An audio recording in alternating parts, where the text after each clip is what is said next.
بسم اللہ الرحمن الرحیم۔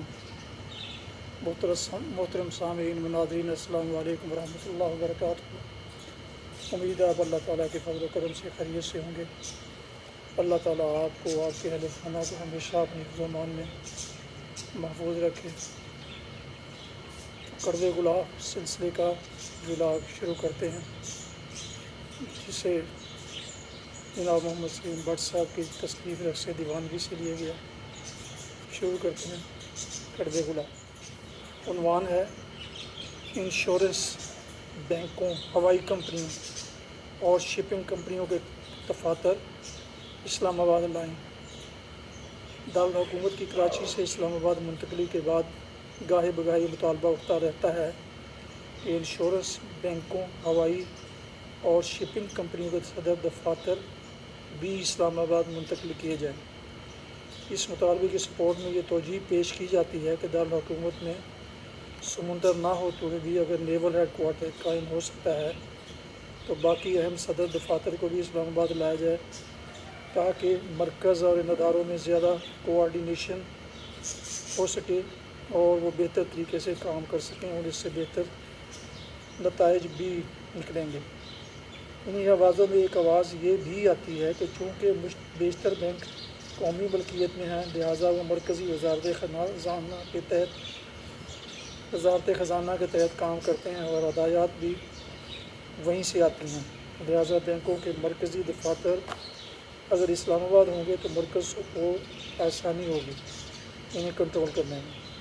اس مطالبے میں دلائل کا بھی اضافہ کیا جاتا ہے کہ کیونکہ بینکوں کے ڈپازٹس میں پنجاب کا حصہ سب سے زیادہ ہے، اس کے بعد صوبہ سرحد آزاد کشمیر کا ہے، لہٰذا ڈپازٹ تو ان کے ہوتے ہیں لیکن قرضوں کی فراہمی میں وہ اس سہولت سے حصہ بقدر جثہ سے محروم رہتے ہیں۔ نیز بے شمار اٹکل بازی اور بہت کھجل خواری کے بعد کام ہوتا ہے۔ اس علاقے کے صنعتکاروں اور کاروباری لوگوں کی سہولت کو دیکھتے ہوئے بھی وہ اس مطالبے کے حق بجانب ہیں۔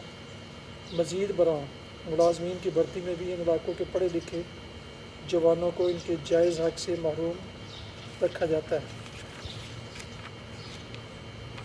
بظاہر مندرجہ بالا مطالبات بڑے وزنی لگتے ہیں، لیکن اگر ہم رنگین عینک اتار کر ٹھنڈے دماغ، دور اندیشی اور قومی یکجہتی کے نقطۂ نظر سے دیکھیں اور جائزہ لیں تو درج ذیل نتیجہ نکلتا ہے۔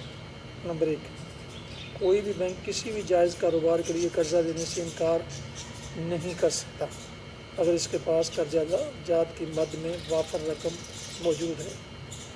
نمبر 2، اگر کاروباری لوگ بینک کو اپنے مستحکم کاروبار کا ثبوت فراہم کر دیں۔ نمبر 3، اگر حکومت کو دیے گئے ٹیکسز وغیرہ کی فائل مکمل ہو۔ نمبر 4، پیش کیے گئے سٹاکس اس قابل ہوں کہ ان کو بطور زر ضمانت رکھا جا سکے۔ نمبر 5، زر ضمانت کے طور پر پیش کی گئی زمین اور بلڈنگ میں کوئی قانونی الجھن نہ ہو اور وہ قانون کی نظر میں صاف ہو۔ اس کے ثبوت کے طور پر بینک کے لیگل ایڈوائزر کا کلیئرنس سرٹیفکیٹ ساتھ منسلک ہو۔ نمبر 6، فیکٹری یا کارخانے نے جو پیداوار دینی ہے اس کی مقامی یا بین الاقوامی مارکیٹ ہے۔ نمبر 7، پیداوار سے خام مواد ملک میں آسانی سے دستیاب ہے یا درآمد کرنے کی حکومتی اجازت ہے۔ نمبر 8، جو اشخاص یا ادارہ اس کام کو کرنا چاہتے ہیں ان کے پاس قابلیت اور تجربہ ہے اور وہ اسے چلانے کے اہل ہیں۔ نمبر 9، حصہ داروں نے اپنے حصے کے طور پر جو سرمایہ لگانا تھا لگا لیا ہے، نیز وہ قانونی ذرائع سے حاصل شدہ ہے۔ انہوں نے بینکوں کے قرضے کبھی کھائے نہ معاف کروائے۔ نمبر 10، ادارے کی شہرت اور ساکھ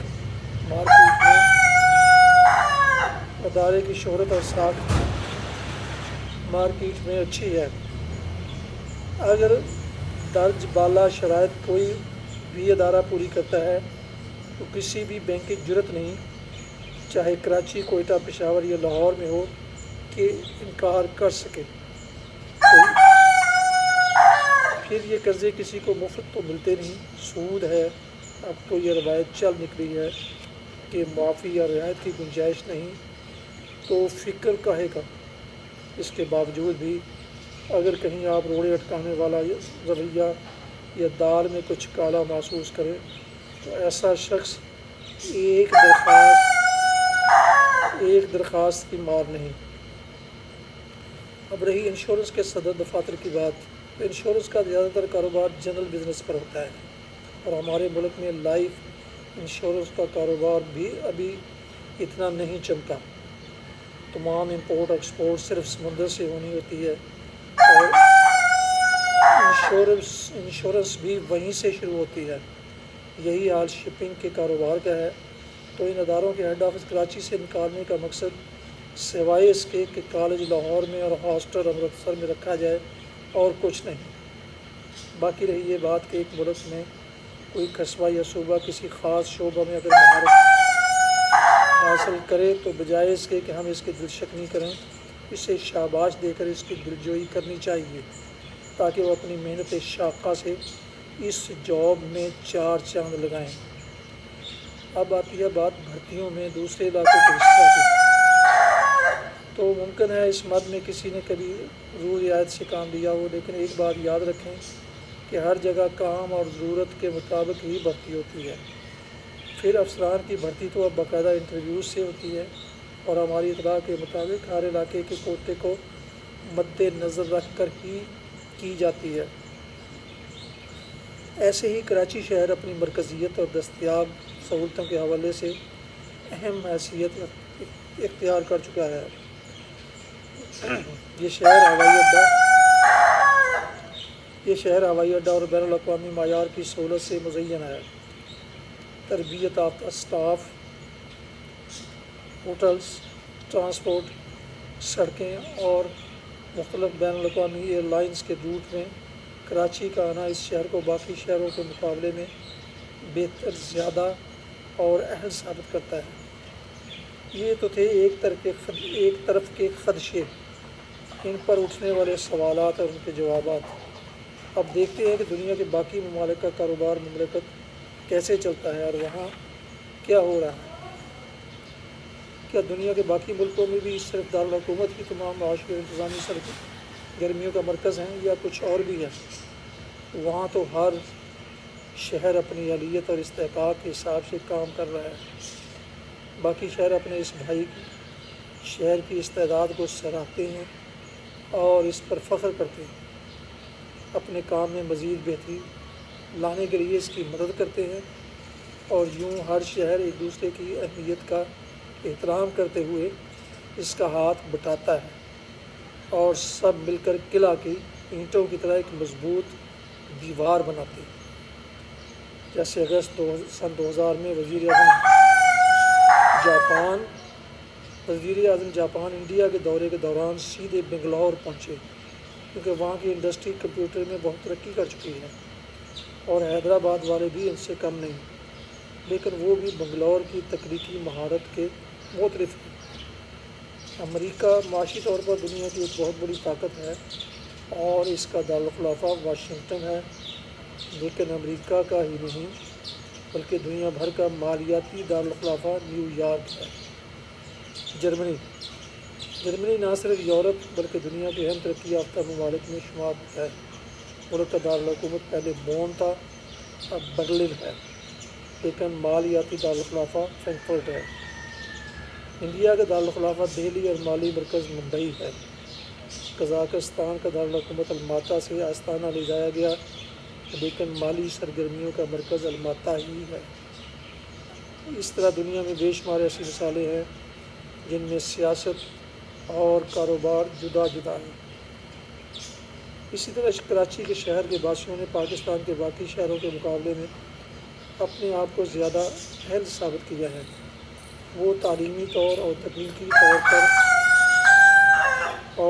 طور پر ہونے والے کاموں میں اتنی ترقی کر چکے ہیں جو کہ دنیا کے دوسرے ممالک کا معیار ہے۔ اگر 1000 میں سے کوئی ایک تعصب کا اظہار کرتا ہے یا اس سے کام لیتا ہے تو ہمیں 999 اچھے افراد نظر نہیں آتے بلکہ صرف ایک ہی نظر آتا ہے۔ اس کی مثال یہ بھی ہے کہ دو آدمی کسی کمرے میں بند تھے اور روشن دان سے باہر جھانک رہے تھے۔ رات کا سماں تھا۔ ایک بولا، دیکھا باہر اندھیرا ہی اندھیرا ہے، کچھ سجھائی نہیں دیتا۔ دوسرا بولا، وہ دیکھو آسمان پر چاند کیسے پوری آب و تاب سے چمک رہا ہے، وہ دیکھو ستاروں کی کہکشاں کتنی خوبصورت ہے۔ تو عرض ہے کہ یہ دیکھنے والے کی سوچ اور اس کی نظر پر منحصر ہے کہ وہ اندھیرا دیکھتا ہے یا روشنی۔ ہم اپنے اہل وطن سے یہی درخواست کریں گے کہ ہم پہلے ہی بڑے فروئی مسائل اور مطالبوں میں الجھے ہوئے ہیں، ان سب کو بلا کر ہمیں قومی نقطہ نظر پہ اپنانا ہوگا، اور وہ لوگ جو اس ملک کی شہرت یعنی مالیاتی، شپنگ، انشورنس اور ہوائی کمپنیاں چلا رہے ہیں، انہیں گاہے بگاہے شاباش دینی ہوگی اور ان کے کام کو سراہتے رہنا ہوگا، تاکہ وہ مزید دل جمعی سے، وطن کی خدمت کے جذبے سے سرشار ہو کر گہری لگن سے کام کریں۔ یہ صدر دفاتر کراچی ہی میں رہنے دیں پلیز۔ ناظرین و سامعین محترم، یہ تھا کڑوے گلاب سلسلے کا آج کا ولاگ، جس کا عنوان تھا انشورنس بینکوں، ہوائی کمپنیوں اور شپنگ کمپنیوں کے دفاتر اسلام آباد لائن۔ یہ مضمون جناب محمد سلیم بٹ صاحب کی تصنیف رقص دیوانگی سے لیا گیا ہے۔ جو لوگ اور دوست ایسے دلچسپ اور معلوماتی ولاگ روزانہ کے حساب سے دیکھنا اور حاصل کرنا چاہتے ہوں تو ان سے گزارش ہے کہ وہ میرے یوٹیوب چینل بی اے رشیدی کو سبسکرائب کر کے بیل آئیکن کو پریس ضرور کریں، تاکہ آئندہ آنے والے تمام ولاگز، اس قسم کے ولاگز ان کو باقاعدہ اور بر وقت پہنچتے رہیں۔ اللہ تعالیٰ آپ کا حامی و ناصر ہو۔ اللہ تعالیٰ آپ کو، آپ کے بچوں کو، آپ کے اہل خانہ کو ہمیشہ اپنے حفظ و امان میں رکھے۔ السلام علیکم ورحمۃ اللہ۔ آمین۔ پاکستان زندہ باد۔